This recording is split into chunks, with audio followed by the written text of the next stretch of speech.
शरीर को साधना और मन को साधना। बहुत से लोगों का शरीर ही नहीं सधा। आपके समय वही हिलता डुलता रहा, आँखें खुलती रहीं, मन बैठने नहीं दिया, मन नहीं सधा। लेकिन जो संकल्प बना लिया कि हमको आँख नहीं खोलना है, हमको बैठना ही बैठना है, जब तक आवाज़ न लगे आँख कान खोलने की तब तक हमको बैठना ही बैठना है, उनका शरीर तो सध गया लेकिन मन नहीं सधा। तो मन कहाँ लगा रहा है? इधर उधर लगा रहा है। तो मन की ये चाल है, मन की ये आदत है कि ये जल्दी रुकता नहीं है, यह भगता रहता है, चलता रहता है। जन्म जन्मांतर की इसकी यही आदत है। और वो भी अपने लिए अच्छा है, संतों के लिए यह भी एक वरदान रहा। मन अगर एक जगह रुक जाता है, चड्ढी ले लेता मन, तो मन भजन में लग कैसे पाता? मन अगर खाने में ही, खिलाने में ही लगा रहता, पहनने में ही लगा रहता, कोई भी एक काम में लग जाता, वहीं पर रुक जाता, तो इधर उधर से घुमा करके इधर कैसे लाते? तो ध्यान में, भजन में जब भगता है तो घुमा करके लाते हैं, अभ्यास करते हैं। तो आप लोग साधना करो। और देखो, मुहूर्त होता है, हर काम का समय होता है। जैसे जाड़ा गर्मी बरसात आती है, अब उसमें रहन सहन खान पान बदल जाया करता है। शादी ब्याह का समय आता है, मुंडन छिंदन का समय आता है, तो समय पर सब होता है, समय पर सब काम करते हैं। देखो, अभी 7 तारीख के बाद पितृपक्ष शुरू हो जाएगा, उसमें कोई पूजा पाठ नहीं करते। कहते हैं इसमें ये असुरों का होता है। पितरों मतलब ये है अदृश्य शक्तियाँ होती हैं, जो जिनका अन्य समझो कि उद्धार नहीं होता है, भटकती रहती हैं जो शक्तियाँ, कहते हैं उनको खिलाया जाता है। उसके बाद में फिर नवरात्र आती है, कहते हैं ये देवताओं का दिन होता है। इसमें कोई भी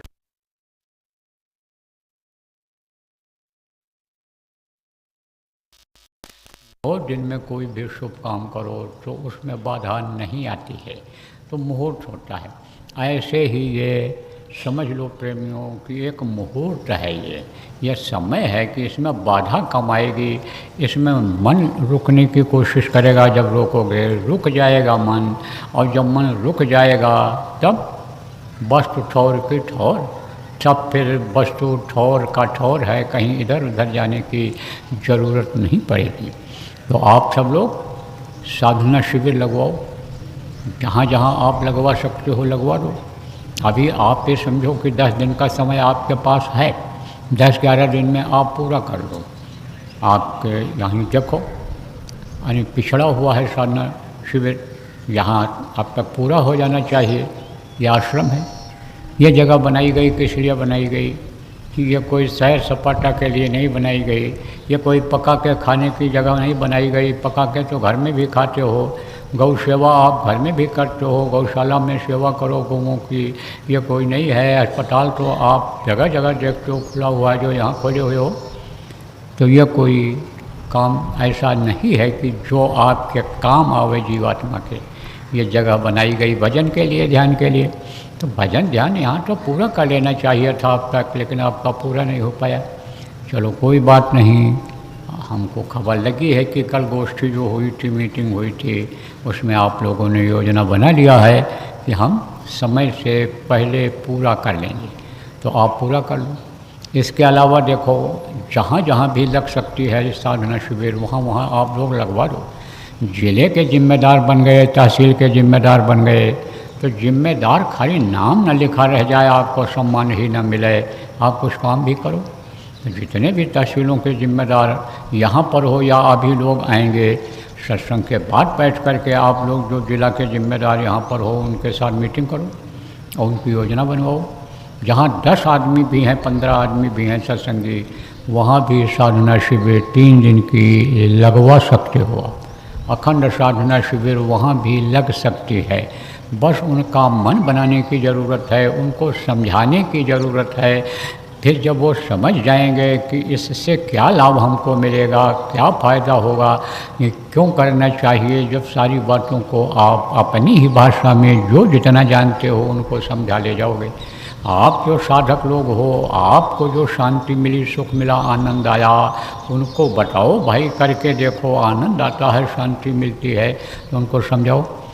तो उनके समझ में अगर आ जाएगा तो वो लगातार फिर बैठेंगे, उठेंगे भी पानी पेशाब के लिए तो फिर आकर के बैठ जाएंगे। तो वही आदमियों का आप बैच बनवा दो, 4-4, 3-3 घंटे, 2-2 घंटे जो बैठ सकें। पूछ लो कितना देर लगातार बैठ सकते हो, तो उसने कि आप उनकी ड्यूटी लगा दो, वहीं पर लिस्ट तैयार करा दो और फिर लगवा दो साधना शिविर, बराबर चलती रहेगी। आसपास के लोग जो आते हैं उनके पानी पेशाब, ज़रूरत पड़ने पर रोटी 2 रोटी की व्यवस्था करा दो, भूख लगती ही नहीं है। जब साधना में बैठ जाता आदमी, अरे 50, 53 घंटे बैठे रहे, 56 घंटे बैठे रहे, उठे जब तब बोले मालूम पड़ा अभी बैठे हैं, न भूख न प्यास न टट्टी न पेशाब। तो बैठ जाने के बाद तो भूख लगती ही नहीं है, इच्छाएं सब खत्म हो जाती हैं। लेकिन यानी भूख लगी है तो 2 रोटी मिल जाए, कभी भी हो, ऐसी व्यवस्था बनवा दो कि जिससे दूर दूर के लोग अगर आ जाते हैं, इक्का दुक्का कोई है जहाँ नहीं चल सकती साधना शिविर, पता चला तहसील में इस जगह पर लगा हुआ है, ज़िले में इस जगह पर लगा हुआ है, और वहाँ आ जाएं तो उनको 2 रोटी मिल जाए। तो ये सारी व्यवस्था आप लोग करा दो, यह समय निकल जाएगा। पकाने खाने का, घर में जानवरों की देख रेख करने का, पति की सेवा करने का, सास ससुर की सेवा करने का, बच्चों की सेवा करने का, पत्नी की सेवा करने का, माँ बाप की सेवा करने का, यह अवसर तो आपको मिलता रहा है, मिलेगा। लेकिन साधना शिविर लगवाने का आपको मौका नहीं मिलेगा, साधना शिविर में आने बैठने का मौका नहीं मिलेगा, और मिलेगा भी तो उसका रूप बदल जाएगा, उसका समय बदल जाएगा, उसका मुहूर्त बदल जाएगा। इसलिए आप लोग ये काम प्रेमियों पूरा करो। यह हमारी आवाज़ जितने भी लोग सुन रहे हो, जो लोग इस यूट्यूब को देखो, आप लोगों को बताओ कि आज के दिन यहाँ पर सुबह ये बात सब लोगों के लिए, देश विदेश में जितने भी प्रेमी रहते हैं, बताई गई है।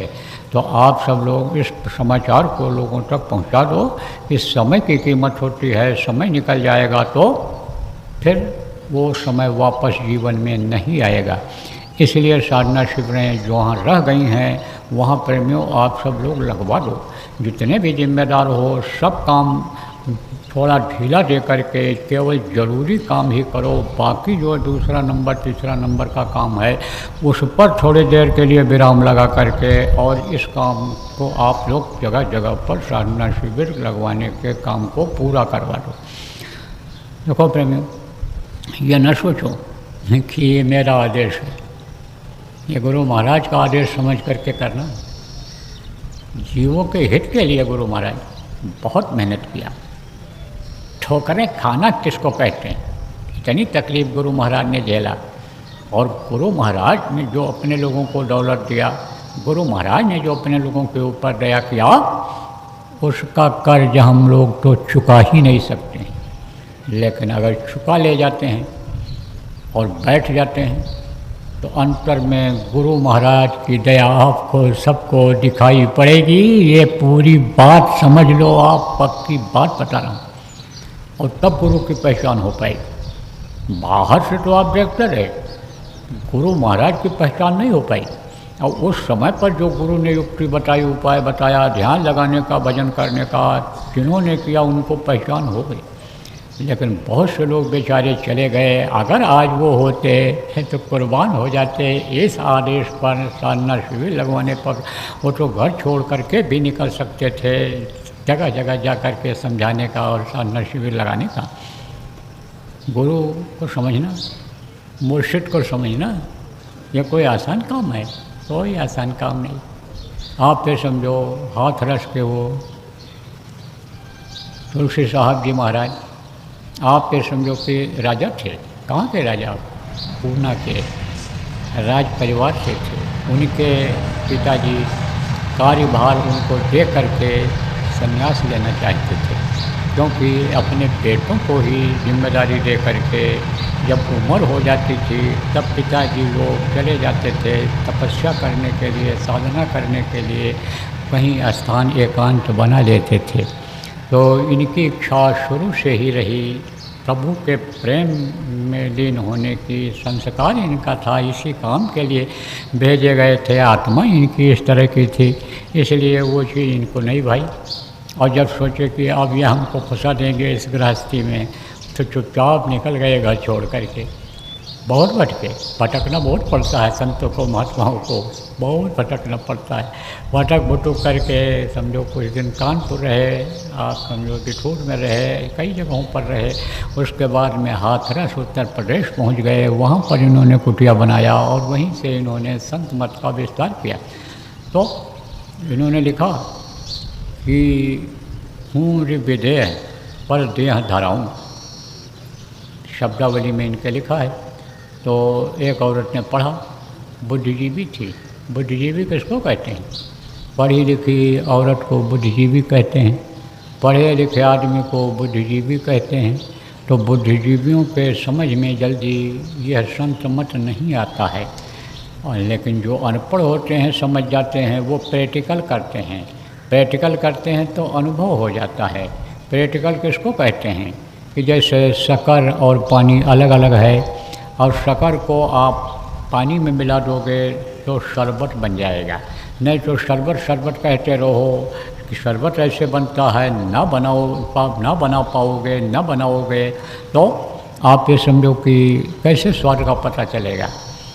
और जब बनाने लग जाओगे तब अंदाज़ा हो जाएगा। क्या अंदाज़ा हो जाएगा? कि भाई शक्कर ज़्यादा हो जाएगा तो भी नहीं पी मिलेगा, कम रहेगा तो भी अच्छा नहीं लगेगा, तो इतना होना चाहिए। इसमें हमारे पीने में मिठास भी आ जाएगी, ज़्यादा भी यानी समझो कि यानी मिठास भी नहीं रहेगी, ये अंदाज़ा लग जाएगा। तो उसको प्रैक्टिकल कहते हैं।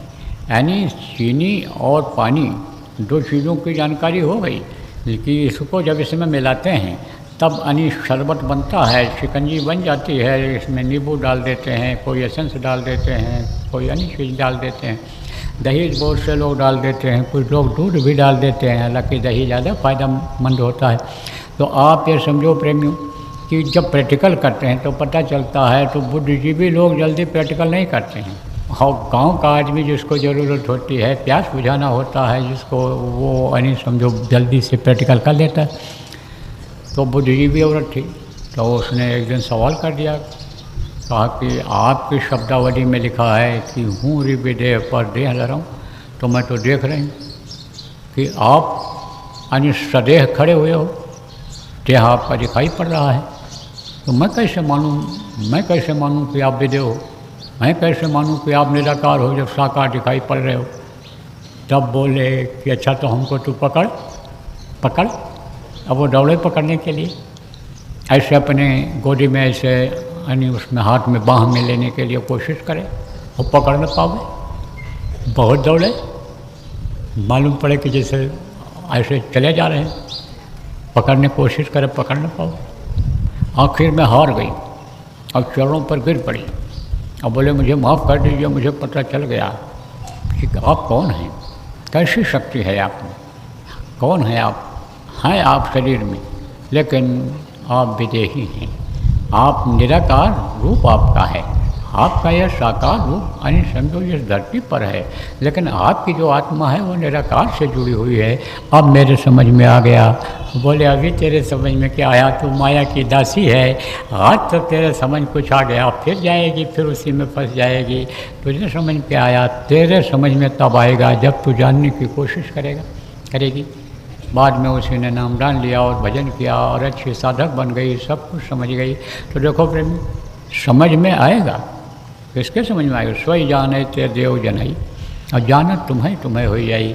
आप ये समझो जो जानने की कोशिश करेगा उसी के समझ में आएगा, जो पढ़ने की कोशिश करेगा वही पढ़ पाएगा, जो साधना करेगा उसी को अपनी पहचान होगी, गुरु की पहचान होगी, प्रभु की पहचान हो पाएगी कि यह कौन है।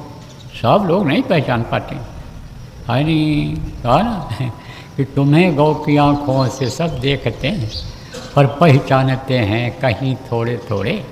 आप गौ की आँखों से देखते हैं, यानी देखते खूब हैं, समझने की कोशिश करते हैं। क्या देखते हैं? कि बहुत भीड़ आती है, बहुत लोग आते हैं, अपनी दुख तकलीफ कहते हैं, तो फ़ायदा ज़रूर होता होगा। इनके पास क्यों आते हैं, प्रेम इनसे क्यों करते हैं, ये उनसे ज़्यादा, प्रेमियों से ज़्यादा प्रेम करते होंगे। इन सब चीज़ों का तो अध्ययन करते हैं, देखते हैं, लेकिन पहचान नहीं हो पाती है। शिष्य बहुत से लोग बन जाते हैं संतों के, महात्माओं के, लेकिन गुरु की पहचान उनको नहीं हो पाती है। कारण क्या है कि खाली उनके शरीर को देखते हैं, उनके आँखों को देखते हैं, जिसमें से तेज निकलता है, शरीर में एक आकर्षण पैदा होता है, प्रेम का की धारा निकलती है, तो उससे सराबोर होते हैं, तो वही देखते हैं। लेकिन कुछ लोग पहचान जाते हैं, जो पहचान जाते हैं वो आदेश पर कुर्बान होने के लिए तैयार होते हैं। यही आपके समझो कि औलिया निजामुद्दीन औलिया दिल्ली में रहते थे, तो उनके 22 शिष्य थे, 22 मुरीद कहे जाते हैं, और उनको जो गुरु होते हैं उनको मुर्शिद कहते हैं। तो वो जो है तरह तरह का नाम लोग कहते हैं, जैसे सम्राट गुरु हैं, सतगुरु हैं, आप समझो गुरु हैं, ऐसे जैसे नाम रखा जाता है, ऐसे उनमें भी नाम है, अलग अलग नामों से पुकारते हैं उनको लोग। तो एक दिन उन्होंने कहा, जब सब लोग भोजन कर लिए दोपहर में, बोले चलो अब थोड़ा सैर करें आएँ, या बाज़ार का नज़ारा देख आएँ। तो सब लोग चल पड़े। तो उनको पहचानते सब थे, दिल्ली में सब लोग पहचानते थे। सब लोगों ने कहा भाई आज पीर और मुरीद दोनों सैर कर रहे हैं, सैर के लिए निकल पड़े हैं। कुछ लोग ताज्जुब भी किए कि इनको सैर से क्या मतलब है, घूमने से। बोले कोई मतलब से ही जा रहे होंगे। तरह तरह की चर्चा लोग करने। पीर किसको कहते हैं? कबीर सोई पीर है जो जाने पर पीर, और जो पर पीर न जानिया सो काफिर पे पीर। आप पे समझो पीर माने क्या होता है? पीड़ा, दर्द। तो जो दूसरे के दर्द को जानता है, दूसरे दर्द को समझता है, वही पीर होता है। और जो दूसरे के दर्द को नहीं समझता, तो कपड़ा पहन ले, गद्दी पर बैठ जाए, दरबार लगाने लगे, तो वो पीर नहीं माना जाता है। उसको तो कबीर साहब ने कहा काफिर पे पीर है ये। पीर किसी को समझते ही नहीं है, किसी का दर्द ही नहीं समझता है। मुर्गा बकरा भैंसा काट देता है, दर्द नहीं समझता है कि हमारी उंगली अगर काटी जाए तो कितना दर्द होगा, ऐसे इसका गला जब हम काटेंगे तब कितना दर्द होगा। इस चीज़ को नहीं समझता है। ये नहीं समझता है कि जो गल काटे और का अपना राह कटाए, और साहब के दरबार में बदला कहीं न जाए, बदला देना पड़ेगा। साहब के दरबार में साहब को ही भूला हुआ होता है, मालिक को ही भूला हुआ होता है, तो उसको यानी जो दर्द समझता है दूसरे को, उसको पीर कहते हैं। और मुरीद आपको बताया भक्त, शिष्य जिसको कहते हो आप, तो कहा कि पीर और मुरीद दोनों आज सैर कर रहे हैं बाज़ार। तो बाज़ारों में से निकल करके मोहल्ले होते हैं, बाज़ारों में दुकानें लगी रहती हैं, आबादी रहती है, वहाँ से निकलते हुए पहुँच गए वैश्याओं के मोहल्ले में। तो वहीं पर दरवाजे पर खड़े हो गए और अपने मुरीदों से कहा तुम लोग यहीं खड़े रहना, इंतज़ार करना, और मैं किसी काम से जा रहा हूँ ऊपर। चढ़ गए सीढ़ी पर। जब चढ़ कर के वहाँ पहुँचे तो वैश्या भी पहचानती थी इनको, हाथ जोड़ करके खड़ी हो गई। बोल हमारे भाग्य जगे कि आप मुझ पापिन के यहाँ, कुकर्मी के यहाँ आप आए, आपने यहाँ पर चरण रखा, आप आए, हुक्म करिए। बोले देख मुझे तेरे यहाँ आज रात को रुकना है, और तू अपना कमरा खाली कर दे मेरे लिए, तो उधर कहीं सो जाना, और मुझे रात को यहाँ रुकना है। तो अब जब ये देखा कुछ शिष्यों ने कि हमारे मुर्शिद साहब, हमारे गुरु साहब वैश्या के कोठे पर चढ़ गए, तो चल करके देखना चाहिए कि कौन सा काम करने के लिए ये वहाँ जा रहे हैं। बोले हमको किसी काम से जाना है वहाँ। तो यहाँ कौन सा काम करने के लिए लोग आते हैं? यहाँ भाई कौन सा कारखाना चलता है, यहाँ कौन सा उत्पादन होता है, कौन सा बाज़ार लगा हुआ है कि जो सामान खरीदने के लिए आए हुए हैं। तो चढ़ गए, चुपचाप ऐसे देखते रहे और बोले रात को रुकना है। तैसे मन में इनके आने लग गया फिर उसके बाद में हुक्म दिया उसको कि तो 2 फुल्का और दाल एक थाली में रख करके बना करके मेरे लिए और ढक करके लिया। अब वो खुश हो गई कि हमको सेवा करने का, खिदमत करने का भी मौका मिल गया। तो वो दौड़ करके गई और बना करके लाई। अभी चुपचाप देखते रहे सब लोग।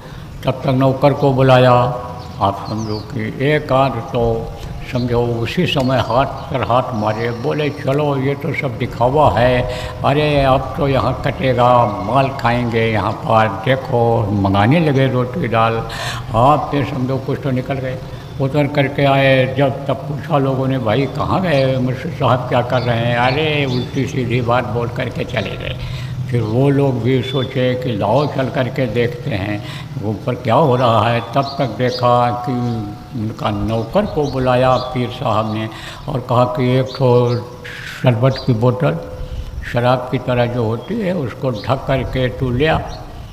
अब वो ढक करके ले करके गया। अरे देखे गुरुजी तो आज शराब भी पीने जा रहे हैं। अरे उतर गए। फिर वो जो पीछे और खड़े थे, अरे बोले चलो अब तो शराब कबाब ये कटेगा, फिर शबाब का स्वाद लेंगे। ये पीर साहब ये तो हाथी के दांत हैं, खाने के अलग दिखाने के अलग, ये तो दिखाने वाले थे, ये खाने वाला देखो अब दांत का पता चला। तो सब सटक गए। वो उनके एक वो मुरीद थे खुसरो, वो वहीं पर खड़े रहे, रात भर खड़े रहे। अब पीर साहब को कौन रोटी खानी है, कौन शरबत पीना है, कौन वहाँ आराम करना है, वो तो मालिक की याद में बैठ गए रात भर। और वो वैश्या भी दूर बैठी देखती रही कि भाई किस काम के लिए यहाँ आए हैं। हमारे यहाँ लोग जो आते हैं वो किस काम के लिए आते हैं, क्या मालूम वही आदेश ये दे दें इनके मन में आ गया हो। तो बैठी रह गई, वो भी बैठी रह गई। सुबह जब हुआ तो उतर करके नीचे जब आए तब पूछा, कहा कि बाकी लोग कहाँ गए। उसने कहा कि वो तो सब चले गए। बोले वो तो चले गए लेकिन तू क्यों नहीं गया? तब उसने कहा, जाऊँ कहाँ तज चरण तुम्हारे, मेरे लिए ठिकाना कहाँ है, मैं कहाँ जाऊँ? चला तो मैं भी जाता लेकिन ठिकाना कहाँ है आपके अलावा और मेरे कि आपके अन्य संजोग की जाता। तो उसको पहचान हो गई थी। किसकी पहचान हो गई थी? उनके हड्डी और मांस की पहचान नहीं हुई थी, उनके आत्मा की, अंतरात्मा की, उनके अंदर के रूप की पहचान हो गई।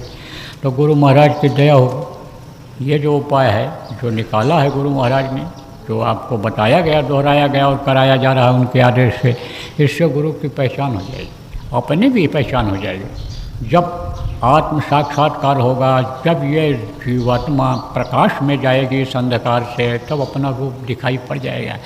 जैसे ही ये कर्म, आप जैसे ये पिंडी शरीर छूटेगा, अन्य लोक में ये प्रवेश करेगा, उसी समय ये जो कर्म हैं ये जल जाएंगे।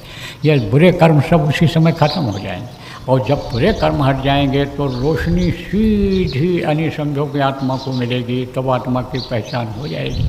देखो आपको अपनी पहचान अंधेरे में नहीं हो सकती है कि मेरा हाथ कैसा है, मेरा पैर कैसा है, मेरी आँख कैसी है। लेकिन अगर आप रोशनी में खड़े हो जाओगे तो देखोगे, तो पहचान हो जाएगी कि भाई यहाँ देखो कालिख लगी है, यहाँ मिट्टी लगा है, यहाँ हमारे कपड़े गंदा हैं, ये सब दिखाई पड़ जाएगा। ऐसे ही प्रकाश में पहुँचते ही अपनी पहचान हो जाती है।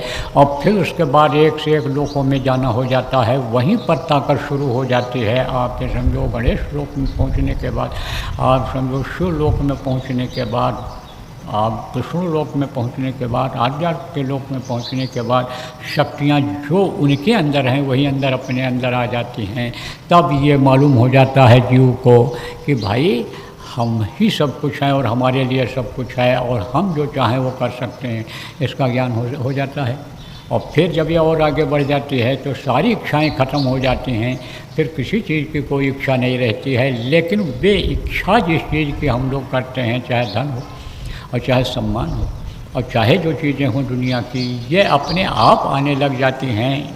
आप समझो कि जैसे किसी के सामने थाली में बहुत सारी चीज़ें रख दी जाएं, नमकीन रख दिया जाए, पूड़ी रोटी रख दिया जाए, दाल कई तरह की, सब्ज़ी कई तरह की, मिठाई कई तरह की रख दी जाए कि जो आपकी इच्छा हो आप खा लो, जो इच्छा हो खा लो, जो इच्छा हो आप खा लो। सारी, लेकिन इच्छा ही खत्म हो जाती है। भूख खत्म हो गया आदमी का, भूख नहीं है तो कितना भी थाली सजा करके आप रख लो, कुछ नहीं खाएगा, कहेगा भैया या हम नहीं खाएंगे, भूख नहीं, इच्छा ही खत्म हो जाती है। इच्छा या तो पूरी हो जाती है और या तो ख़त्म हो जाती है। तो इच्छा पूरी करने की भी इच्छा खत्म हो जाती है। तो प्रेमियों फिर कहते हैं जिसको कछु न चाहिए सोई शहंशाह, वही बादशाह हो जाता है, वही राजा हो जाता है, वही अलग हो जाता है। बादशाह किसको कहते हैं? जो जनता से अलग रहता है, जनता से अलग पहनावा जिसका होता है, जनता प्रजा से जिसका अलग रहन सहन विचार भावनाएं होती हैं, वही राजा होता है। तो सबसे अलग हो जाओगे आप। सब ये चीज़ें, ये जितनी गंदगी हैं, जितनी ख्वाहिश है, ये सब आपकी ख़त्म होती चली जाएगी धीरे धीरे, और जीवन सार्थक हो जाएगा, अपना काम बन जाएगा। बाकी ये काम जो अपना समझ करके कर रहे हो, इसमें फंसे नहीं रह जाओगे। तो बराबर ध्यान भजन करने की बच्चियों आदत डालो। और अभी साधना शिविर जहाँ भी लगे आसपास में आपके, वहाँ जो भी नामदानी या महिलाएँ हैं, बच्चियाँ हैं, उनको आप बैठाओ। वो सभी मन रुकेगा, बैठने से ही मन रुकेगा, नहीं तो मन ऐसे रुकने वाला नहीं है। जन्म जन्मांतर का ये पापी मन है, इसलिए ये जल्दी पूरे काम में, अच्छे काम में लगने नहीं देगा। और अभी आप लोगों को दूसरा आदेश मिलेगा, जल्दी मिल जाएगा। ये चारों चरण पूरे हो जाएं, फिर आपको जल्दी आदेश मिल जाएगा। नवरात्र से पहले आदेश मिल जाएगा आपको, तो वो ज़्यादा फलदायी होगा, साधना से संबंधित होगा, वो ज़्यादा फलदायी होगा। तो उस आदेश को लागू होने से पहले ये चारों चरण का आपको साधना शिविर है, इसको लगा लो। आप समझो चित्त की साधना, बुद्धि की साधना, अंतःकरण की साधना और विवेक की साधना, यह इसका नाम रखा गया है। चित्त जब तक लगेगा नहीं भजन में, तब तक आपका मतलब मन कहेगा नहीं। तो मन लग जाए, चित्त लग जाए, तो 3 दिन अगर लगातार लोग किए होंगे, समय ज़्यादा दिए होंगे, तो चित्त चिंतन करने लगा होगा कि अकेला काम यह है, सुख यहाँ पर है, शांति यहाँ पर है। और आप फिर समझो कि 3 दिन का फिर यानी बुद्धि के साथ बुद्धि ही नहीं लगा पाते, बुद्धि ही नहीं काम करती है। चित्त जो चिंतन करता है, बुद्धि उसका साथ नहीं देता है, तो बुद्धि की सुख से बुद्धि प्रखर होती, बुद्धि सही होती। कहते बुद्धि इनकी नहीं काम करती है, तो आप ये समझो बुद्धि काम करने लग जाती है इस काम के लिए। और अगर आप समझो कि 3 दिन इसमें बैठ गए होते, तीसरे साधना शिविर में बैठे होते, तो इससे आपका अंतःकरण साफ होता, ये जो गंदगी है अंदर में कर्मों की ये साफ होती, फिर विवेक हो जाता आपको, और इस पर आप अधिक हो जाते। तो वो तो समय निकाल दिया। जो नहीं लगा पाए, नहीं बैठ पाए, तो चलो कोई बात नहीं है। देने वाले का बड़ा लंबा हाथ है, सफाई करने वाले के हाथ में ऐसा गुण होता है कि कोई चीज़ की सफाई करना होता है तो उसको, जिसको जानकारी होती है, कैसा भी दाग क्यों न हो, तो उसको साफ कर देते हैं। तो सब कुछ हो सकता है, लेकिन अब जब तेज जाओगे, जो समय बचा है 10-12 दिन का, इसमें अगर आप तेज जाओगे और चारों का कोटा पूरा कर लोगे, तो उसमें भी आपको गुरु की दया का अनुभव हो जाएगा। तो बोलो जय गुरुदेव, जय गुरुदेव, जय गुरुदेव, जय गुरुदेव, जय गुरुदेव, जय जय गुरुदेव।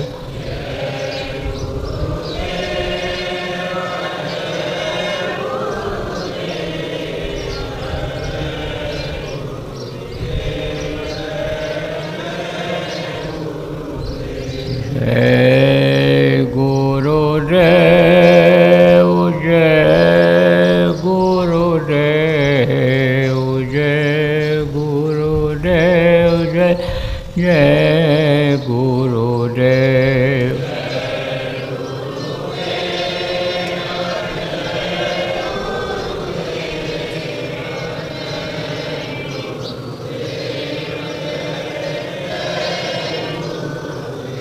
जय गुरुदेव, जय गुरुदेव, जय गुरुदेव, जय जय गुरुदेव।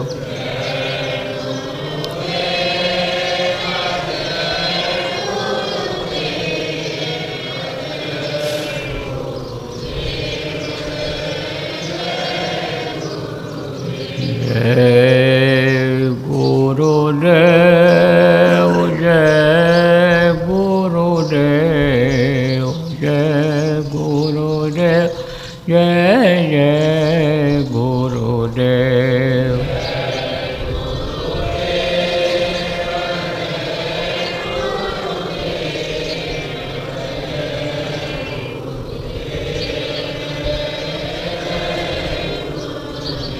जय गुरुदेव जय गुरुदेव जय गुरुदेव जय जय गुरुदेव।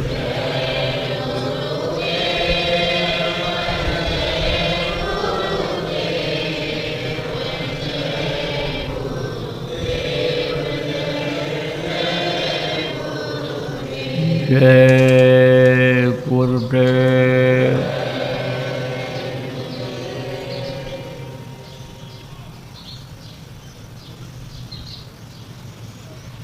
12 बजे से हो जाएगा, जो आपने प्रचार किया है सत्संग का, 12 बजे से हो जाएगा और नए लोग आ जाएंगे।